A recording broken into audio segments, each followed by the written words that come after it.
So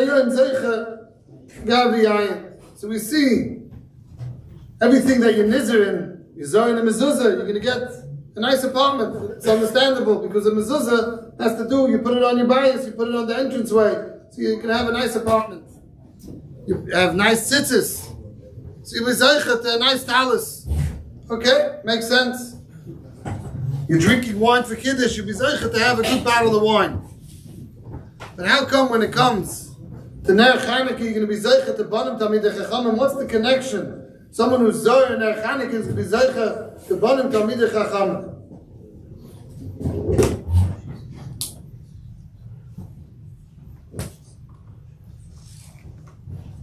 This week's parasha.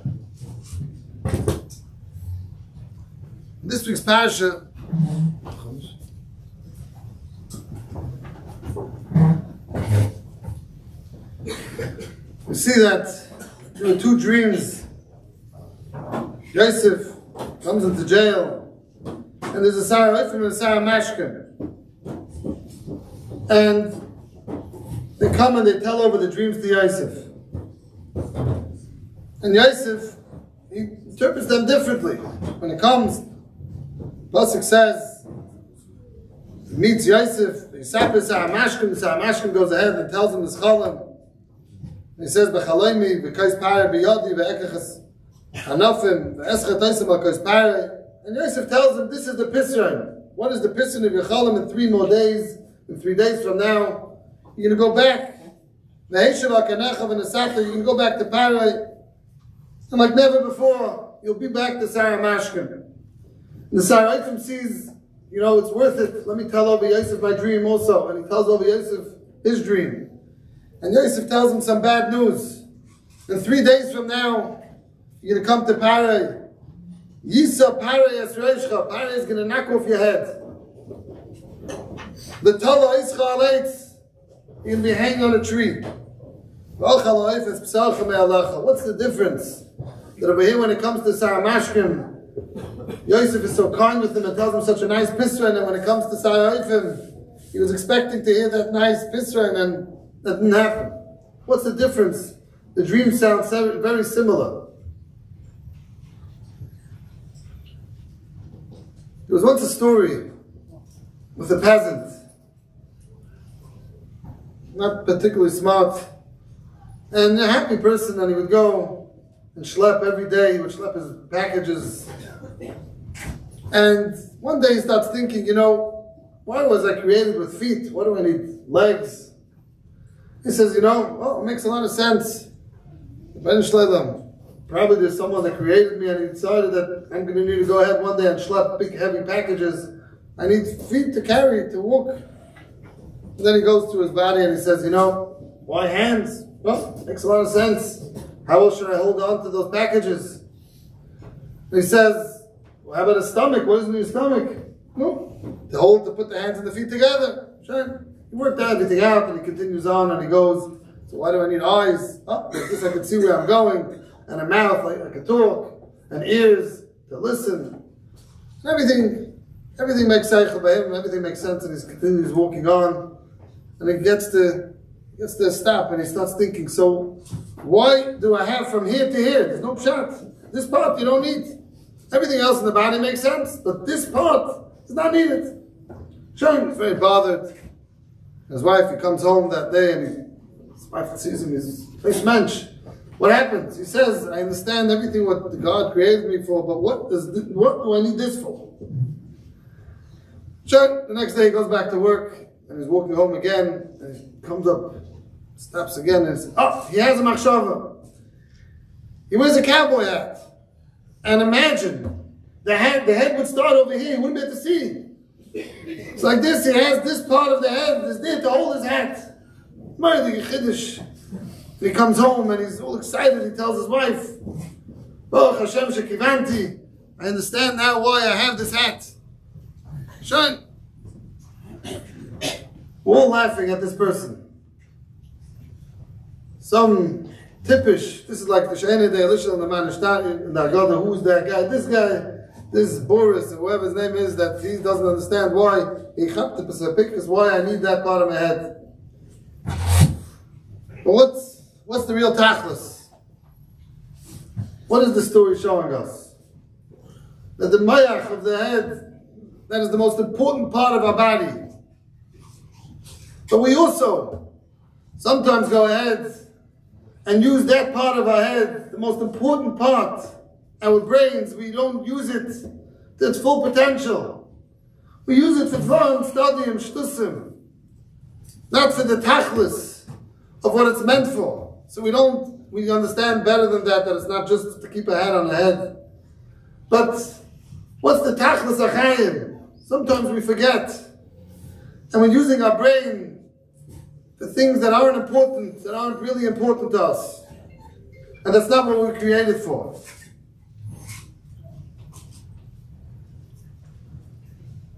Yosef HaTzadik, he hears the two dreams. The Saramashkim tells him, Nusata kois parei biyadoi, kois parei biyadi ve'ekachas anovim, ve'eschet oisam al kois parei, ve'eten es ha-kois al kaf parei. So he tells him, he's going to work with his hands. So that, Yaakov interprets the dream and tells him that you're going to end up being, again, back, ve'eshuv kanecha. But what's the Saraifim's dream? The Saraifim tells him, I have 3 baskets on my head. What is your tachlis with your head? This Saraifim, his dream was that his head's going to be used for baskets, holding baskets. He's this peasant, he's this Boris, he's this Amoritz that has no seichel and thinks that that's what the head is made for.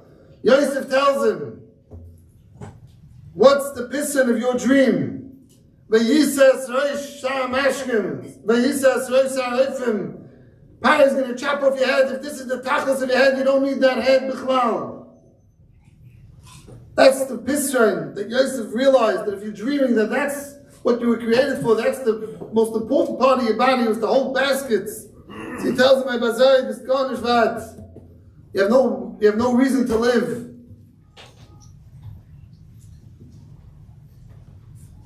Let's try to understand, what is chayshach? What does it mean, darkness?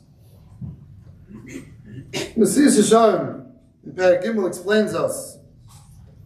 He says, when someone walks into a dark room, he says sometimes it's so dark that a person, he won't recognize at all what he's seeing. But sometimes he says, he'll see a beam. Ki'ilu Adam, the Adam Ki'ilu Amud.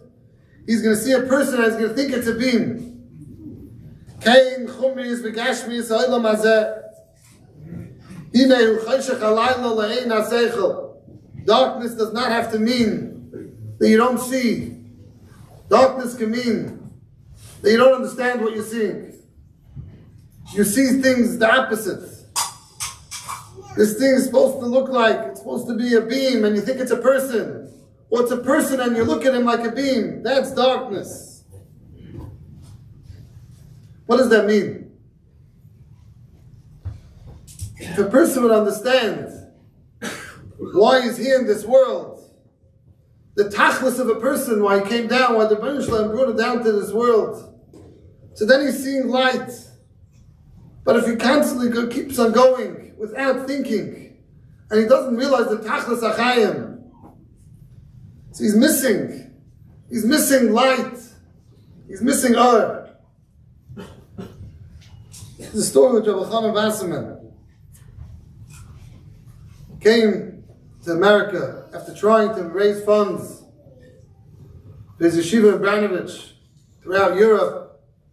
It wasn't enough, it wasn't suffice, and he went this trip to America, the journey to America. He was here for 1.5 years. And he was sitting here for a few weeks. Then obviously it wasn't that matzliach. It was those, before the war, there was no one that was looking to give money, yeshiva in Branovich. And he bumps into a person and he tells him, there's this real kvir, a wealthy man, his name is so-and-so, and maybe he'll give you something, but he says that he never ever gave anyone yet, to any, he's not from, he never gave anyone, but maybe. And Chanan asked this person again, what's his name? He says his name's so-and-so. He says, what are you talking about? He was my chavrusa and my cheda. He was together with me. So this person says, good luck. He's not going to want to know of you. Try it. And he comes. B'chana knocks on this person's door. Obviously he can't see him, the secretary. And the secretary says, what's your name? He says, my name is Achana Wasserman. Tell him his friend 50 years ago. Remember? And she goes into her boss and she tells him that someone, Achana Wasserman, is coming to see you. He says, Achana Wasserman, let me see him. Comes in, they start schmoozing, and the schmoozing, what happened? And he tells Rabbi Chanan, you were the Mitzuyan of the classroom, what happened to you? He says, I teach a few boys. And it's going a nice conversation. He says, what happened to you? He says, I came here and business was so hard. Everyone knows the early days in America when people came back and you had to work on Shabbos and you went Matzliach and every week was another job again. And he tells him, and look how Matzliach I am now. He didn't use those words Matzliach. He was not looking to use those words. He says, I became fry and I have the biggest coat factory in New York City. And he's telling him how many workers he has under him. Khan's listening. And it's already they're schmoozing for a while. Rabbi Chanan tells him, okay, ready to get up, to go. Doesn't make a mention about collecting. And he asks Rabbi Chanan, why did you come? So Rabbi Chanan says, I came to see you. Good friend, 50 years ago. I haven't seen you for that many years. So he just tells, come on, stop this. It makes no sense. You came to see me because you didn't see me for 50 years. No.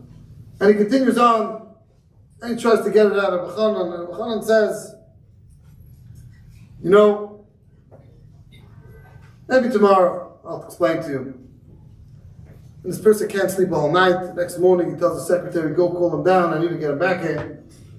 And he comes into Chanan. And Chanan comes in. And Chanan says, again, so what are you doing here? And Rabbi Chanan stands up and shows him, you see, I have a frack. You can imagine what the frack looked like. And he says that, I don't know if you ever saw a frack, but come to Lake, you can see plenty of them. But there's 2 buttons in the back. And he says, you see, I have 1 button and the other button I'm missing. Sure, and I heard you're the biggest coat factory. You probably have a button matching this. The top part of the frack and the bottom part didn't match either. But the buttons, I'm not put on the buttons to match. And he goes, and he's saying with all seriousness, Rabbi Chanan, I needed the buttons to match, and I figured I'm going to make this. And this guy gets up in the middle, he starts screaming at him, you think I'm such a fool? I understand I wasn't you in the classroom, but you think I'm such a fool? That's why you did this? And Rabbi Chanan looks at him and says, well, why not? He says, he starts explaining to Rabbi Chanan, he says, you made a journey, you came by boat for these weeks to travel. And you don't even have a place to stay. From a button on your frack? How could a button on your jacket? That's why you travel? How could you teach students? What? And Rabbi Chanan's listening and taking it all in. And then Rabbi Chanan tells him, so you hear what you're saying. You're telling me that the person won't travel that many miles, thousands of miles to come to appreciate this button on his frack. So he says that when the neshama comes from thousands of miles away, the Rebbeinu Shalom gave it to you when you were created. And you think that the tachlis is for a few dollars. You think that the tachlis is for you to be mechal Shabbos. You think that's what the Rebbeinu Shalom wants from you. To make such a far journey to leave the Rebbeinu Shalom, the Kisei HaKavod. And the neshama leaves the Kisei HaKavod to come into your body. And you think that the tachlis is to be busy with Narishkeit. How could that be, Dr. Bachan? You said it out of your own mouth. That there has to be a tachlis to something. The end of the story is not so relevant, but the Mesiba, he supported the yeshiva for 6 months, and he made a chavusha for Rabbi Chanan that year that he was here, and he became frum. He was surely right to Matzliach. But that's not the point that we're bringing out. Rabbi Chanan was teaching us a lesson. We could come down to this world, and Neshama comes down to this world, and we can be busy with narishkeit. We can be busy, get distracted with nonsense. And here, you can sit and learn for a few kivei hitam l'Torah, You could do a Ma'aseh Chesed. You could daven a little bit more with seriousness. Instead, we just run our lives. We don't stop. We don't stop to think what we're here in this world for.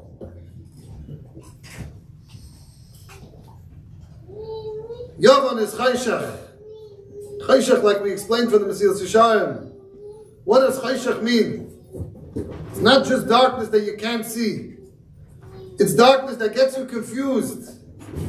You're not seeing right. You're bumping into a person and you think he's a beam. Or you're bumping into a beam and you think it's a person. That's darkness. That's Yavan. Yavan can't understand. Can't understand Chachmas HaTorah. They want their own Chachma. What's the pshat? Because they see that Torah turns over a person. Is mahapach a person they can't, that doesn't sit with them. Their Chachma, you could learn all the Chachmas of Shar Umas, but that doesn't change the person. It might be ethical, but we see what ethics means. After what's going on now, the anti-Semitism today with all the ethics. One Mesilas Yesharim explaining us midas taivus of a person. Limud HaTorah, learning one blot Gemara, turns over a person. And I can truly say this Kollel is made that it's not just turning over a person, it could turn over a town. I was here 10, 12, how many years ago was it? And look what this Kollel did. That's what Yavan can't understand. They don't want this, they want to fight it.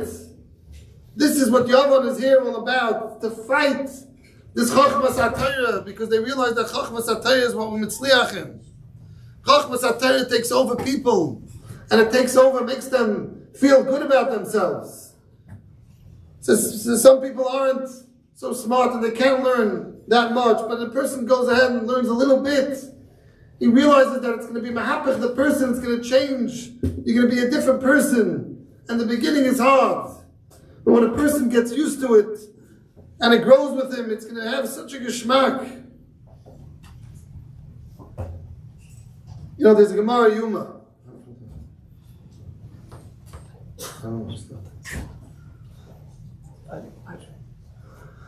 The Gemara Yuma says, we're all going to come up to Shemayim.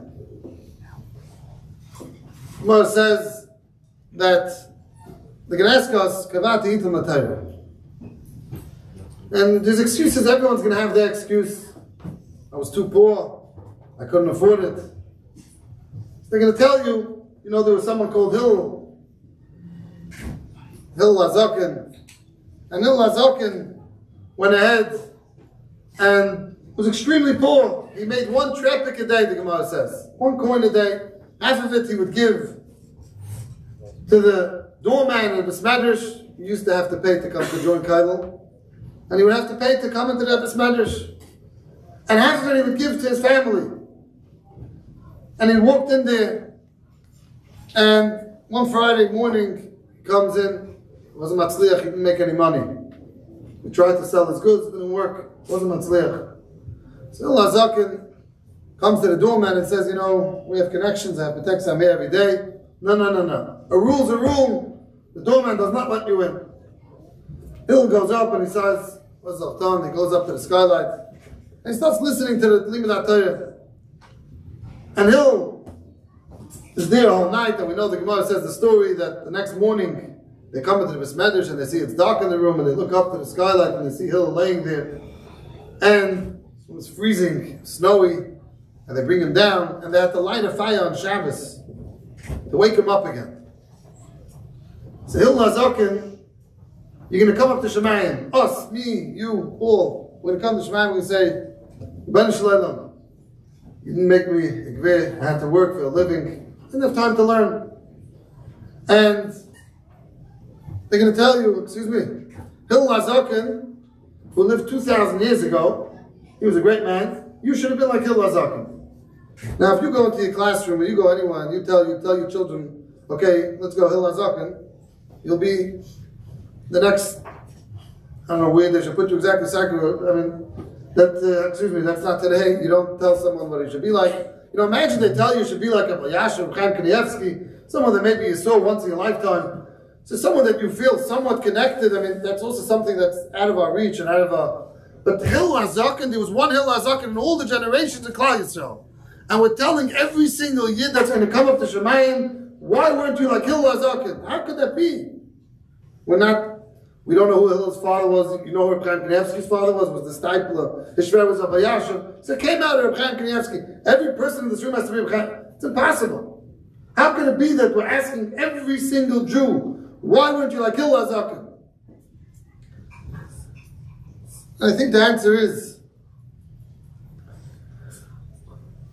there was once a Yid that never Yerushalayim Yid, he wasn't so matzliach, and wasn't happy, didn't have anything to put on the table. So he would go ahead and make himself happy. How do you get yourself happy? You go ahead and drink a little bit. So he would get himself shikha, and that makes a person happy sometimes. So he goes ahead, and he became a shikha, a nice person, but this is what had to be done. And one day, his wife tells him Friday afternoon, she tells him, you know, Machli Yudashuk, we have no money, we need food for Shabbos, go to Machli Yudashuk over there. We can't afford it. Now it's cheap. Go buy a few, here's a few shkalim, go buy food for Shabbos. He's 100%, he was a good husband. And he goes, fine, it's a half hour, an hour. His wife's starting to get nervous. Where is he? And she goes ahead, and she tells the children, it's close to Shabbos, could you go find Abba? And they go, they're looking for Machli Yudashuk. They didn't hear anything on the news, but everything's gewaldig, and where is he? They're searching for him. And finally, they decided, you know, maybe let's check the Beis Hayayin. Into the bar, they go in and they see him laying on the floor. They schlep him home. And he's sleeping. A few hours later, he wakes up and his wife goes over to him so dearly, so tells him, what did you do? I asked you for one favor. Why did you do this to me? And he says, well, you think I went there to become a shikha? I went there to drink a little bit of wine, a little bit of schnapps. What's that going to do for me already? But it's nimshach, pulls me along, and I started from one cup to another cup, and it continued on. That's what that cup of wine did to me. Hillel HaZaken comes up, and he sees they're not letting him in the Medrash. So he says, you know what? Let me give it 5 minutes. I know it's cold outside. You're not going to be my senefesh for leaving that day. He wasn't allowed to do what he did. But he said, for 5 minutes I could do it. And he comes into the Medrash, he hears on top, and he hears his Rebbe Shemaiah saying a kasha on a Mishnah in the Goyim. He's mechadish a Mishnah. What a geshmak a Mishnah. So Hillel says, you know what, I was there for 5 minutes, I'm pretty good, I'm pretty okay. Let me stay another 5 minutes, let me hear what Naftalion is going to go ahead and ask him on that Mishnah. And he stays for another 5 minutes from Naftalion. And then he says, you know, I'm still okay. Let me stay for another 5 minutes, let me hear what the other Talmidim are asking. Let me hear if there's a Pshashak of V'tayi going on over here. And he stayed for another 5 minutes, and he stayed another 5 minutes. And it came an hour and two, because Torah was so geshmak, Torah came chayenu. That was Hillel HaZaken. We're not going to ask you to be like Hillel HaZaken. That's not the question the Rebbe is going to ask you. But he's going to ask you, why didn't you give it a few minutes a day? Why wouldn't you give out the itim? Every yachad has to be kavat itim with Torah. Give it a try. That's the tachlis. We're here for a tachlis. That's Chanukah.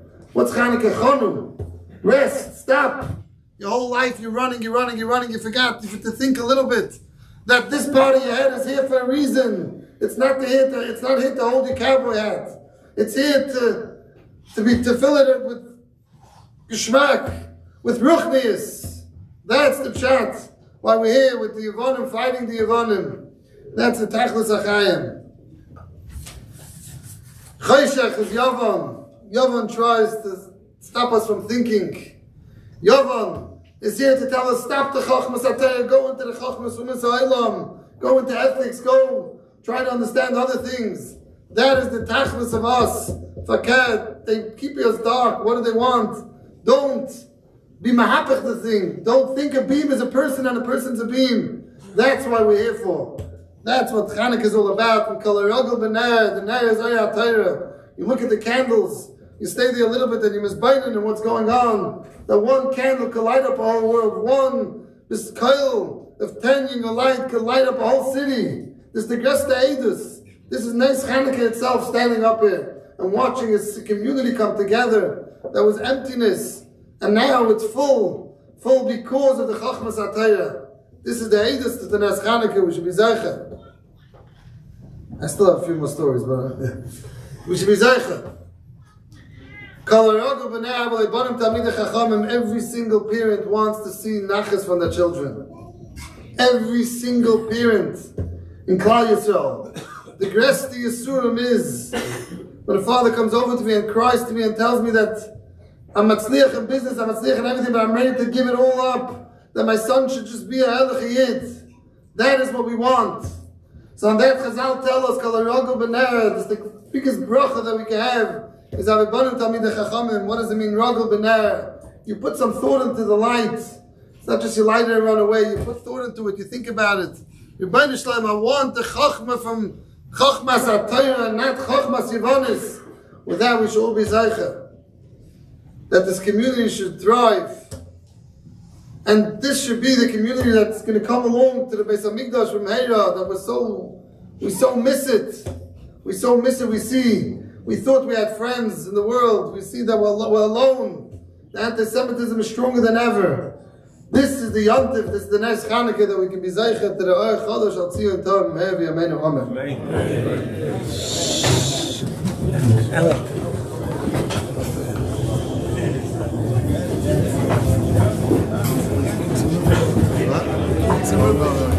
The boys prepared a song, and the boys prepared a song with Mr. Majeski.